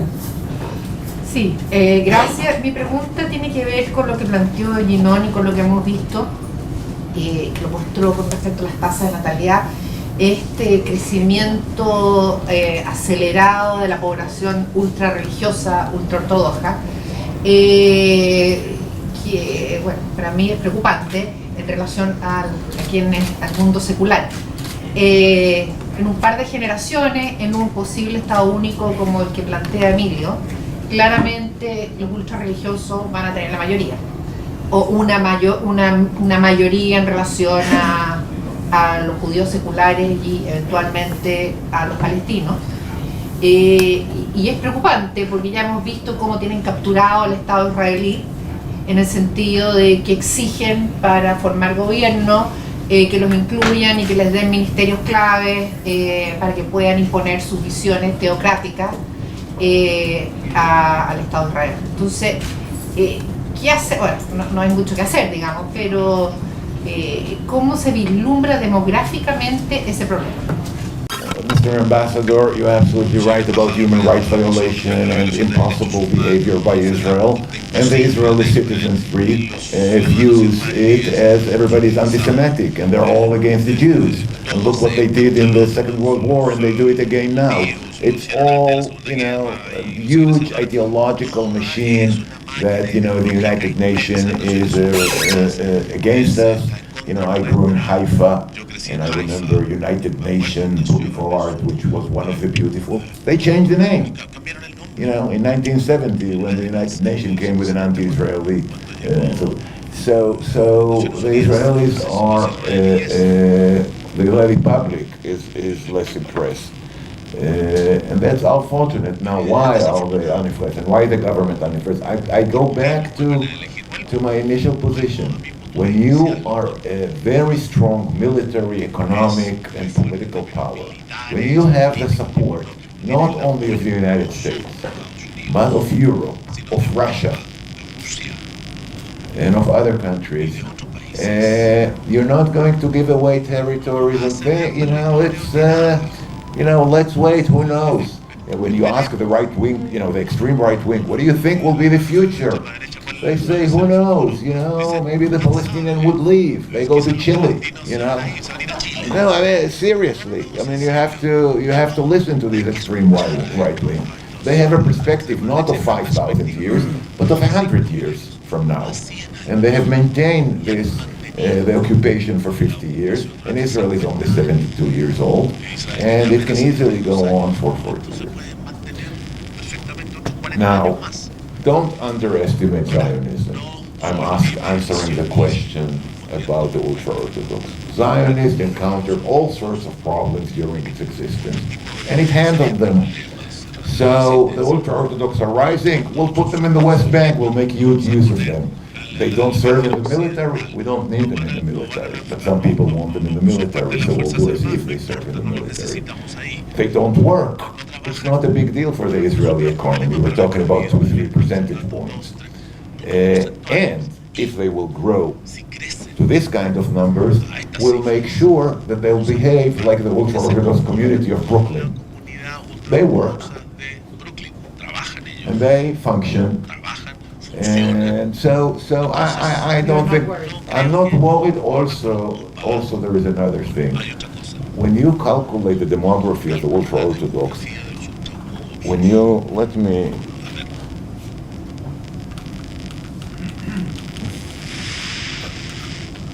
okay, look at the number of seats they have in the Israeli Knesset. It's the black and the red, right? Let me see, I forget this. That's the black.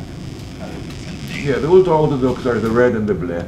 And we see that the numbers are not, you know, they're growing from the 1990, but it's up and down. You know, demographically, they should have been now the majority of the states. You have a process that nobody talks about of secularization, okay? So that's one thing. But the other thing is, you just, Israel will handle them. If Israel will need them for the military, it will make sure the military can deal with them. But you're absolutely right that the average Israeli now, when you talk about Israel, used to talk about the demographic problem, that is, the proportion of Arabs are rising. Now this is a bit relaxing, because people understand at least the racist notions of this statement. They don't understand that even the way they talk about ultra-Orthodox is sometimes anti-Semitic. And I sometimes feel uneasy about the way they talk about the... But one thing is to learn. In the old days, the ultra-Orthodox couldn't care less about the Israeli-Palestinian conflict, and they were sort of moderate. Now they're moving to the right, in part because, think of it, 150,000 of them are in the West Bank. Every ultra-Orthodox person has a family in a settlement and go there. Okay? So that actually changed their politics, and they're becoming truly right-wing. Their leaders are not as right-wing, but the rank and file are very right-wing. Sí, me gustaría solo decir que de alguna manera esta discusión sobre los ultra-ortodoxos en Israel distrae. Es importante, no me cabe ninguna duda, y las posiciones políticas que ellos mantienen la mayor parte del tiempo son muy preocupantes, pero no perdamos el norte, porque la discusión sobre los ultraortodoxos israelíes religiosos, digamos, distrae de un hecho que a mí me parece fundamental, y que es que la mayor parte de las cosas que se han hecho en Israel, por las que Israel ha sido acusada de violaciones a los derechos humanos, hoy día está siendo acusada de apartheid, de genocidio, de otras cosas, digamos, han sido realizadas mediante políticas que han sido implementadas no por grupos ultraortodoxos. La realidad que tenemos hoy día no es una realidad que sea el producto de una especie de dominación de los judíos religiosos de la política de Israel. Eso no es así. Eso no es así. Por supuesto que efectivamente está sucediendo que cada día tienen más poder en la política israelí, sin ninguna duda, pero no perdamos el norte. Esto no es una cosa de religiosos versus laicos, digamos, no lo es. Yo creo que en términos de conflicto con los palestinos, la sociedad israelí tiene un consenso más o menos homogéneo, digamos, de la forma en que ese problema se quiere resolver. Y para darle algunos ejemplos, digamos, los gobiernos laboristas de los años 90, que fueron los gobiernos que firmaron los acuerdos de Oslo, que supuestamente estaban interesados en la paz, durante esos gobiernos la cantidad de colonos en Cisjordania se dobló, y no había dominación de los ultraortodoxos ni nada por el estilo. Por supuesto les estaban haciendo guiños a los ultraortodoxos con algunas de esas medidas, pero eso tiene que ver con una definición estratégica del Estado de Israel, sean los líderes religiosos ortodoxos o no. Ahora, solo para darle a ustedes una muestra, digamos, como especie de delicatessen, acerca de lo que judíos no religiosos pueden decir, digamos. Les recuerdo que en estas elecciones, no sé si algunos de ustedes los vieron, habían carteles de campañas publicitarias, de campañas políticas. Había fundamentalmente uno en donde se podía observar a Abu Mazen, el presidente de la Autoridad Nacional Palestina, y a otra persona a su lado, no sé si era Haniyeh, el líder del Hamas, u otro líder palestino. Los dos líderes están arrodillados, con sus ojos vendados, y la campaña o la publicidad política decía: solo se puede hacer la paz con un enemigo derrotado. Esos no son ultraortodoxos. Esa no es la posición de los ultraortodoxos necesariamente. El otro ejemplo que les quería dar, durante las campañas pasadas había una ministra de Justicia, cuyo nombre no recuerdo en este minuto, no sé si Ginón me lo puede recordar. Shaked. Yes. Y que decía en su campaña, era una publicidad política en televisión, entonces se le podía ver a ella, es una mujer muy hermosa, vestida muy elegantemente y probando un perfume. Y ella, durante la publicidad, se tira un poco de perfume y dice: algunos dicen que esto huele a fascismo, pero a mí me huele a democracia. Bueno, ese es el estado de ánimo de los políticos israelíes. Solo se puede hacer la paz con un enemigo derrotado. Esto a mí no huele a fascismo, huele a democracia. Esos no son los ultraortodoxos. Entonces, no obstante que estoy completamente de acuerdo de que el tema de el incremento de la influencia de los ultraortodoxos en la política israelí es preocupante, no debiéramos perder el norte. Las cosas que se han hecho no han sido hechas por ultraortodoxos. Vamos a tener las últimas dos preguntas porque se está cumpliendo el tiempo. El general Isurieta, ahí atrás, estaba primero. Y había una señorita allá atrás también. Muchas gracias. Muchas gracias por las exposiciones. Muy interesantísimas las dos. Yo quiero hacerle una pregunta directamente al profesor David. Yo concuerdo con usted que la alternativa de dos estados es muy difícil. Es muy difícil porque el control del agua la tiene completamente Israel. Los asentamientos que se han instalado dentro del West Bank, si se llegara a tener dos estados, no van a retroceder, no van a salir, y podemos tener una larga lista. Luego pareciera que en el largo plazo la solución que usted planteó de un estado tiene algún grado de mayor viabilidad que dos estados. Pero usted partió su posición diciendo que este no era un tema religioso, sino que político. Y yo estoy de acuerdo. Este es un tema de solución política, pero tiene un componente religioso muy potente. Porque para que haya un solo Estado y todos sus habitantes en el concepto de Estado que entendemos nosotros, nación, que están dentro del territorio, no haya de primera categoría, segunda, de tercera, sino que sean todos iguales, tendría que haber una renuncia a un Estado judío, sino que tendría que ser un Estado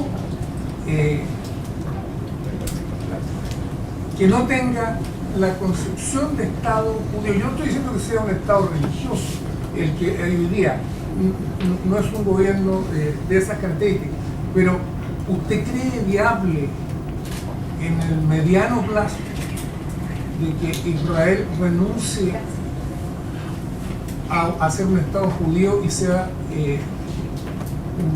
un Estado sin una religión oficial, sin el concepto de un Estado judío? Muchas gracias. Gracias. Allá atrás, sí, está ahí, señorita de rosado.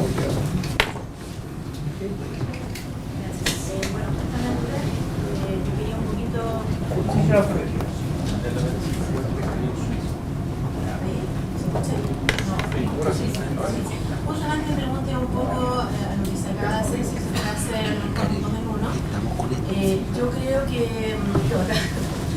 en realidad la carta religiosa es una carta sumamente importante en el conflicto en Medio Oriente y creo que no puede uno sencillamente dejarla de lado. Si usted sabe, el imán, muchas mezquitas en tanto territorios palestinos como en otros lugares se llaman a destruir Israel activamente. Eso es real. Entonces, y hoy en día, lamentablemente, la religión, en su forma más fanática, está teniendo un aumento en todo el mundo. Y no se puede despreciar la influencia que esto tiene en los resultados de la política tampoco. Entonces, yo creo que la carta religiosa del Corán no puede sencillamente cerrarse los ojos y no querer ver, si bien es cierto que concuerdo que obviamente la solución debe ser política. Y quería solamente, para terminar, decirle al profesor David que efectivamente cuando fue esa terrible cartel político en que aparecía el líder palestino vendado con ese espantoso texto, el gobierno israelí, la población israelí reaccionó con furia y con bastante molestia. O sea, es fácil simplificar las cosas y decir que todos los israelíes son así, pensar. Y las cosas no son así. Hay tremendos matices y me imagino que en el lado palestino, espero que así sea, los haya también, porque a la medida que haya matices va a haber posibilidad de conciliarlo. Las cosas no deberían ser vistas por nadie, ni por los académicos tampoco, en blanco y negro, no lo son. Gracias. Vamos entonces por la otra. ¿To start? No. Go ahead.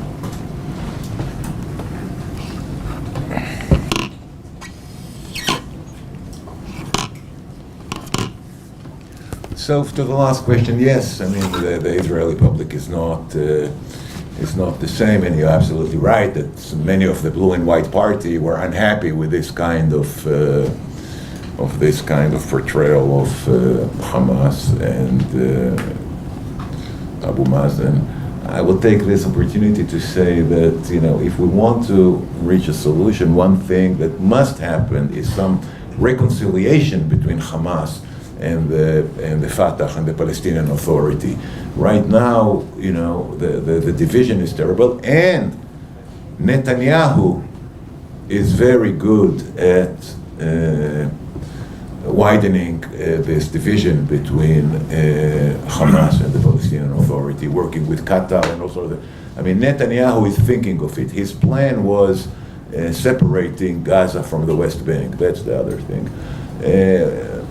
The one-state, two-state solution, any solution without racism, with equality, will be okay.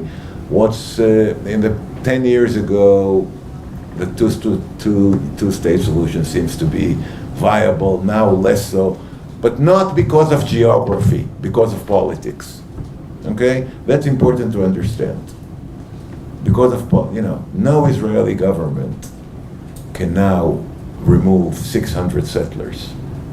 No Israeli government. Sharon moved less than 10,000 settlers from Gaza, and that was very difficult.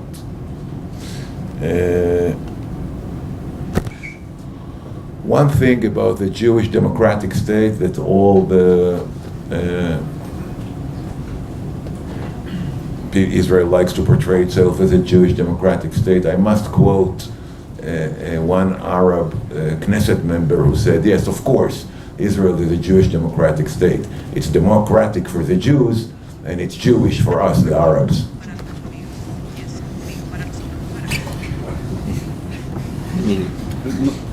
You didn't hear the translation before because I had said exactly that. Oh, no, it's okay, perfect. That's Ahmed Tibi, though. Yes. You have to give him credit. Yeah. He is very good.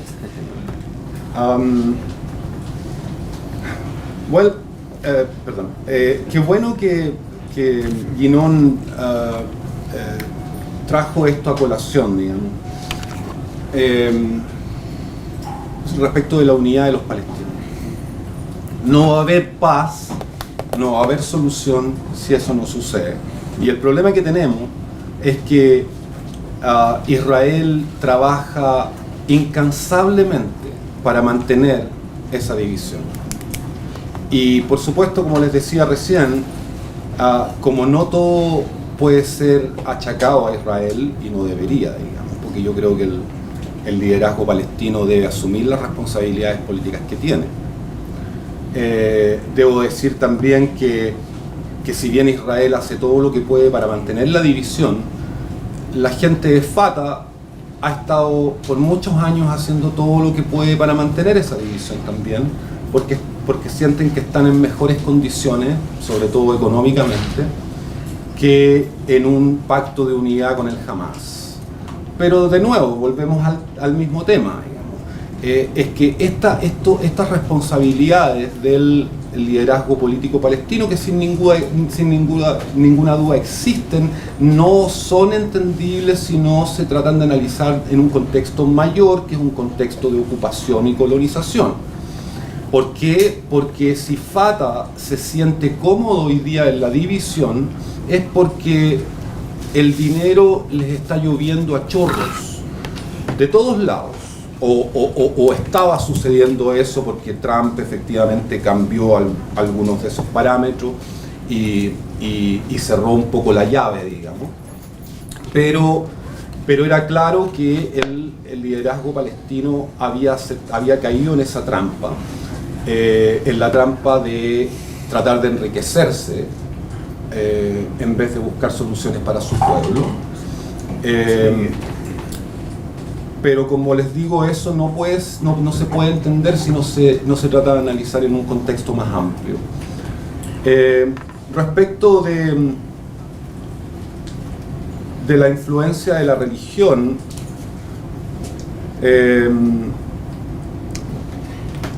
bueno, mire, sí, la religión influye, digamos, como la religión influye en la política de cualquier país, en realidad, ¿cierto? Aquí todavía la religión en Chile es muy influyente en términos de aborto, es muy influyente en términos de muchas otras políticas públicas que hemos estado discutiendo, y por lo tanto esto no es una excepción ni israelí, ni palestina, ni árabe, ni mucho menos, digamos. Ahora, el grado en que esa influencia religiosa existe lo podemos discutir.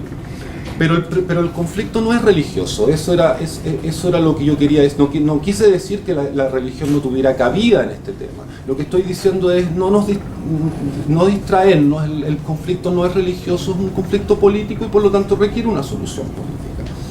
Ahora, a su pregunta respecto de la viabilidad, bueno, parece que estamos de acuerdo en que la solución a dos estados parece poco probable, digamos.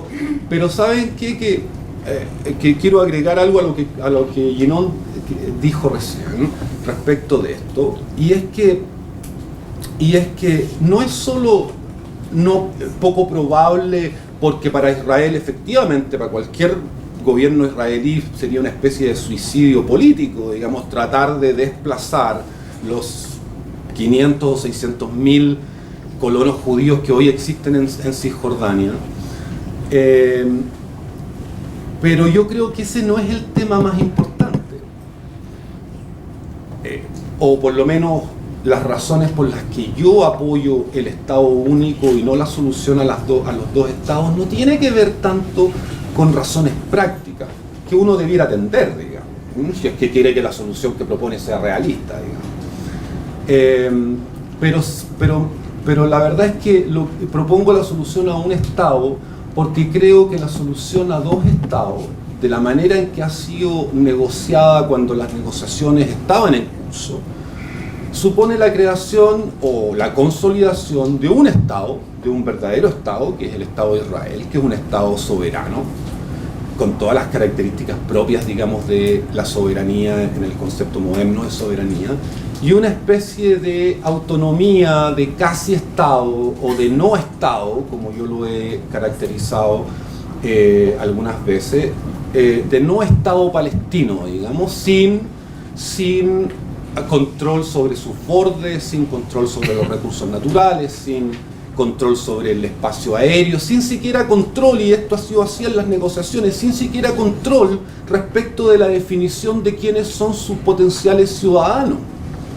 Porque Israel también ha mantenido una especie de veto respecto de si los refugiados palestinos podrían volver incluso a un Estado palestino.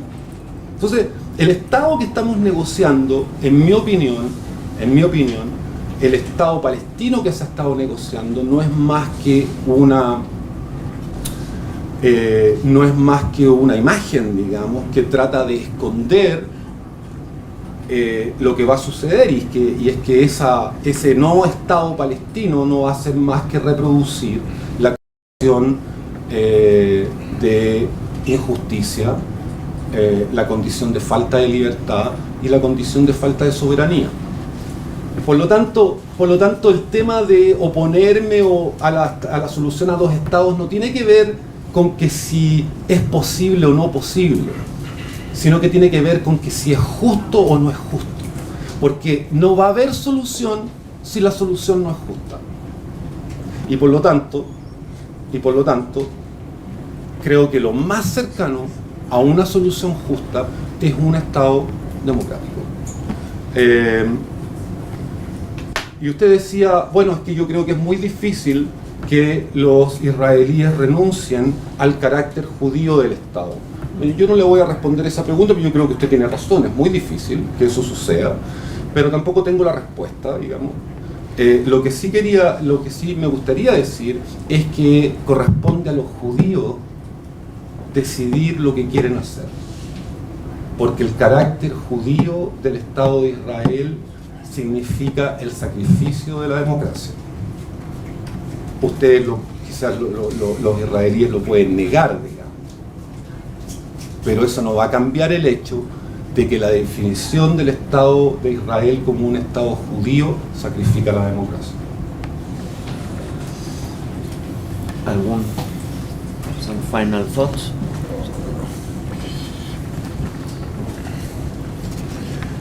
Again, I mean, with the position of one state, two states, I agree with Emilio that, you know, there are grave dangers in the two states, that the Palestinian state will be a non-state. There are also dangers that the one state will first of all be without Gaza. They're working on it very seriously, okay, separating Gaza from the West Bank. And let's assume we have a one state, all the power within the Jews. They're going to send emissaries to America to learn voter suppression. You know, all of a sudden you'll have to register to vote, and they will start to, you know, suppress Arab here and there and there. So the dangers are here and here. You know, in terms of ideal, yes, one state would be the ideal. You know, that's. But is it practical? Will there be a civil war? Who knows? Unfortunately, we're not close to this or this. We're right now, again, that's the first sentence that I said. We live in a reality of one state, which is an apartheid state. And gradually, hopefully, it will become a democratic state.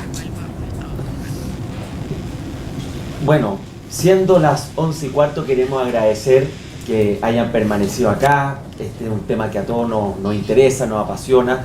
Agradecer nuevamente a nuestros dos panelistas por su pensamiento, por sus planteamientos acá en la audiencia. Nuevamente a Karen Poniasic, yo lo mencioné al comienzo, pero hace muchos meses viene planteando la idea de que hiciéramos actividades conjuntas, incluso en estos temas que ya hemos visto tienen complejidades, y vamos a seguir generando debates de alto nivel en esta materia. Así que les agradecemos, los dejamos invitados para futuras instancias con nuestras universidades. Que les vaya muy bien y buen día.